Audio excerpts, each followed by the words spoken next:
Okay, folks, welcome to Market Wrap. Let's kick things off with Goldman Sachs.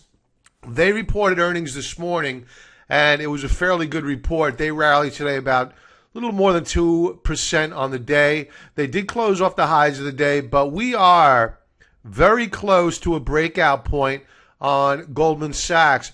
And take note of the inverse head and shoulders setup. Left shoulder, head, right shoulder. It's already broken through the neckline, rallied, pulled back. I think if we break up and above 172.42, Goldman can be bought. Just keep an eye on the resistance back here. I wouldn't get all that aggressive. These shares can move up. Let's go to a weekly chart. These shares can move up to 182.65 before we hit real serious resistance. So it may be a good trade to the long side. I'm liking Goldman Sachs, so more to come on this possible play.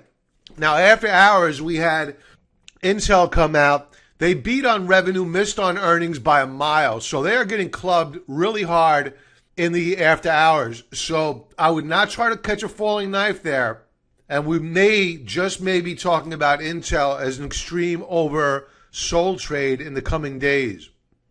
Let's take the higher level view. Let's go over the VIX first. Daily chart. We gapped down today. Closed off the lows of the day. So volatility came in as expected. The dollar, while gold rallied today, the gold miners rallied. The dollar closed up. It was down in the morning after the CPI came out. And it showed that prices were a bit more anemic than what was expected. The overall number came in as expected, but I think it was when you backed out the core, it came in actually less than it was last year. It was not a number that would have the Federal Reserve clamoring to raise rates anytime soon. So the dollar dropped. Gold rallied, but the dollar was able to recover. So that's why in my alert on NUGT today, I mentioned let's stay small. Let's not get overly aggressive here, because if the dollar breaks out of this pennant formation, it's going to be very difficult for NUGT to continue higher.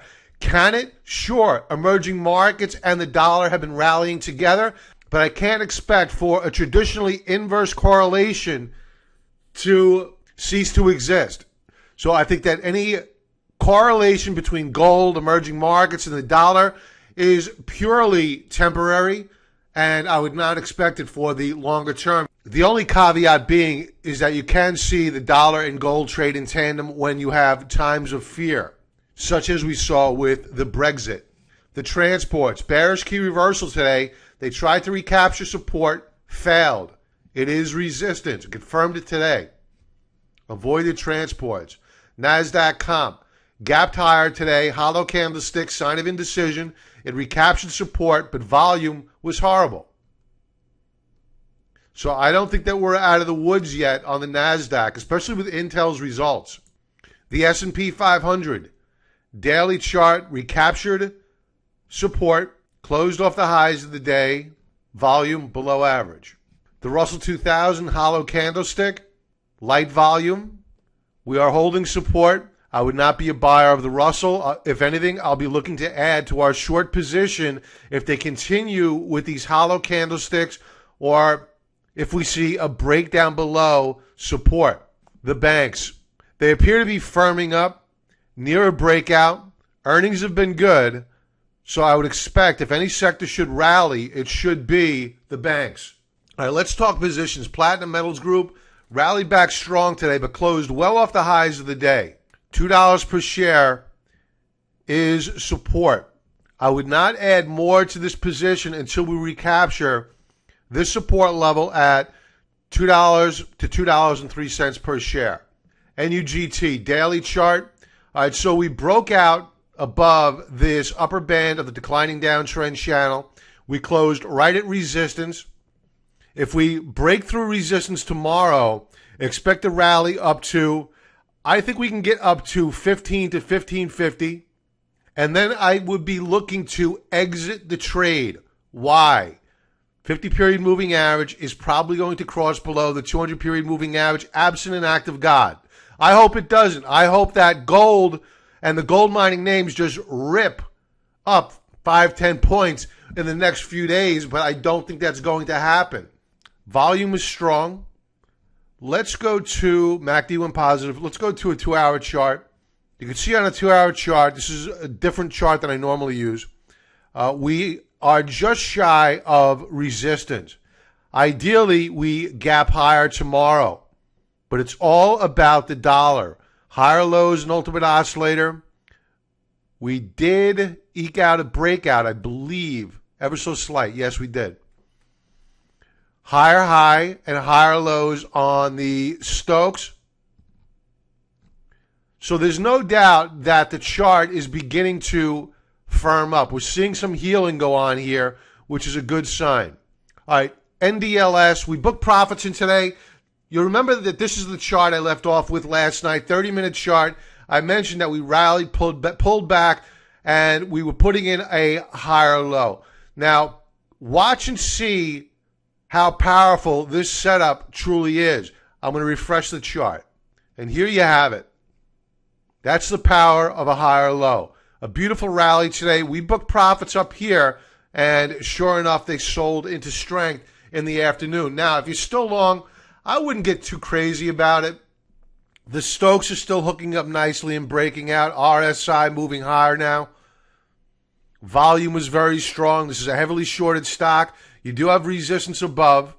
That would be my major concern. So perhaps if you get a continuation move sideways and then a breakout higher, that would be the ideal outcome if you're still long of NDLS. I think you still have some upside potential here.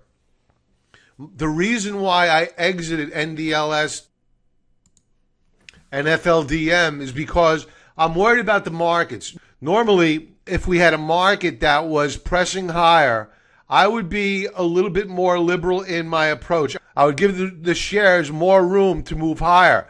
But remember that the market is showing a lot of cracks. It has been stagnant for a while now, especially the Russell 2000 small caps. And these shares, NDLS, these stocks that we're long of, they've been underperforming the market. So if the market rolls over, you have to expect that these shares aren't going to outperform overnight because our edge, as I always like to say, is gone. We took advantage of an extreme oversold condition. We book our profits and we move on to the next one. Yang, daily chart, gap down today. It's things like a seesaw. Found support at its 20-day moving average. Dotted green line here, 20-day moving average. Volume is light. All right, so we'll hold on to it. Small position. We'll add more in a breakout. Lululemon rallied today.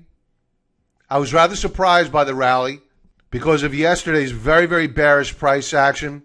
But we were stopped dead today right at this upper band of resistance. So that's a concern to me. Volume was good. Double bottom setup on Stokes looking good. MACD went positive today. Let's take a look at let's go to a 15-minute chart, see how we're going to open up. All right, so an orderly consolidation at 56.19. We may get another pop tomorrow, but I will be honest with you. I'm concerned because we no longer, let's go back to that daily chart.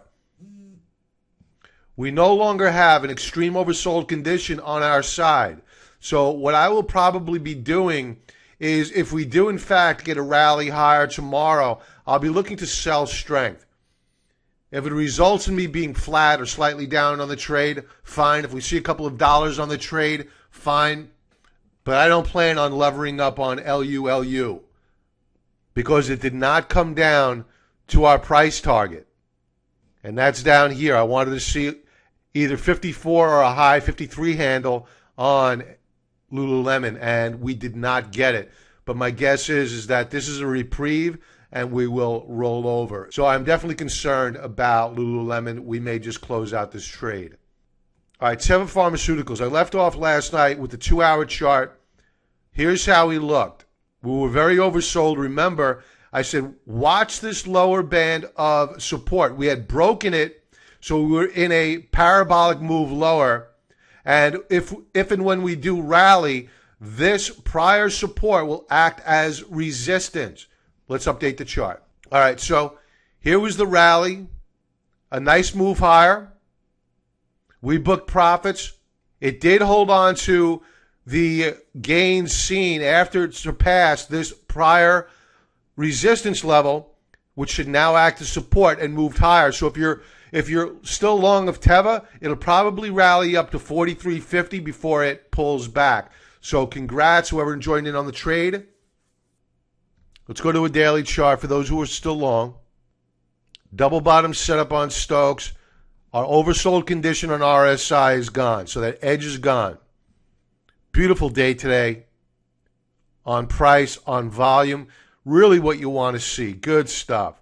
Now, I think that there's more upside to be had here. So there's two ways of trading it. One, using a daily chart by the breakout above this upper band of resistance. Add more on a pullback. Add more again on a successful rally after we get that retest of the breakout point.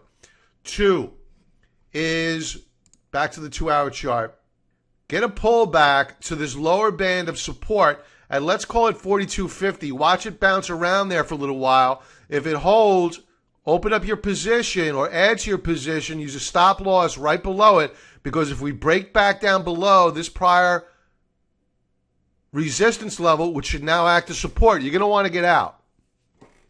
But I think Teva has more upside to go. I still like to trade. FLDM. All right, here's why I got out. I knew that there was resistance up here. Last seen October the 14th. Sure enough, sellers moved in. They took it off the highs of the day. I don't like to fall in love with the intraday candlesticks, because when I sold it, it looked beautiful.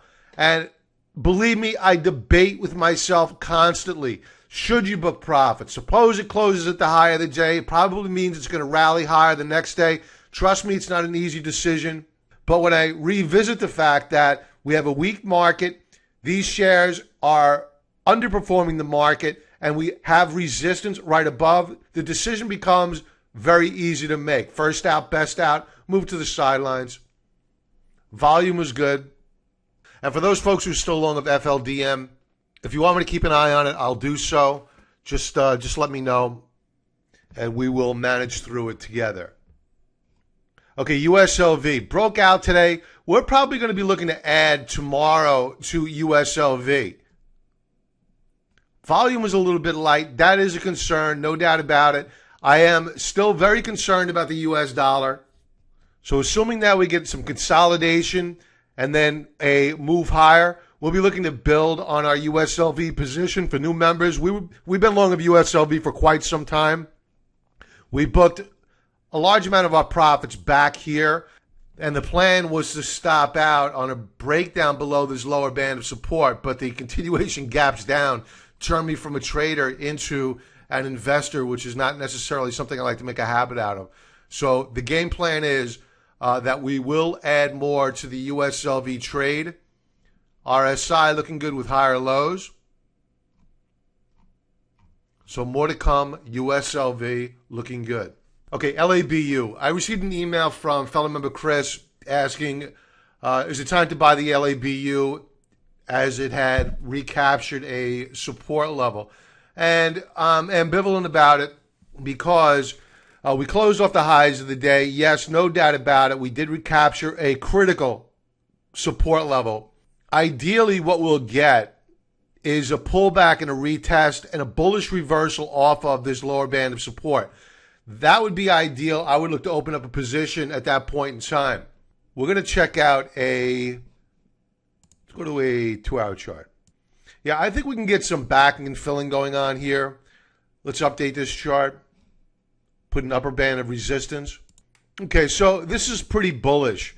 We broke out above the upper band of resistance, and now we're consolidating at $35 per share. I wouldn't be a bit surprised to see a pullback and a retest of the breakout point. If we rally through 36.50, it'll probably be a pretty strong day tomorrow for LABU. The chart's looking good.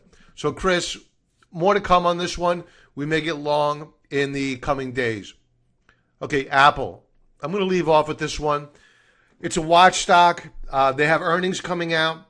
I don't like to short stocks or buy stocks into earnings unless they are at extreme overbought levels where I'll short them or extreme oversold levels where I'll buy them. Imagine being short of Netflix yesterday after hours. I don't need that type of stress in my life because it'll be a very short life at that. We all have way too much stress in our lives. You don't need to inflict more of it. As much as I want to short Apple, I've been saying it for several days now. If they come out with a strong report, these shares can rip higher. I'm not going to delude myself just because the chart is flashing signs of indecision.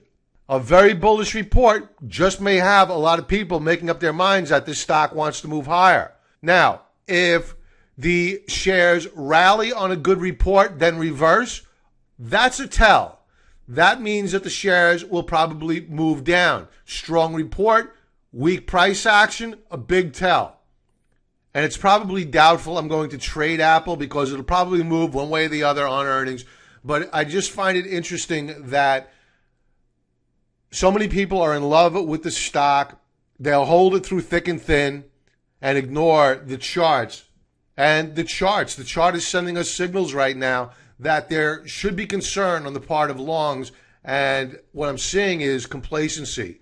As noted by, we had down days today and yesterday, but look at the volume. This is not institutional selling.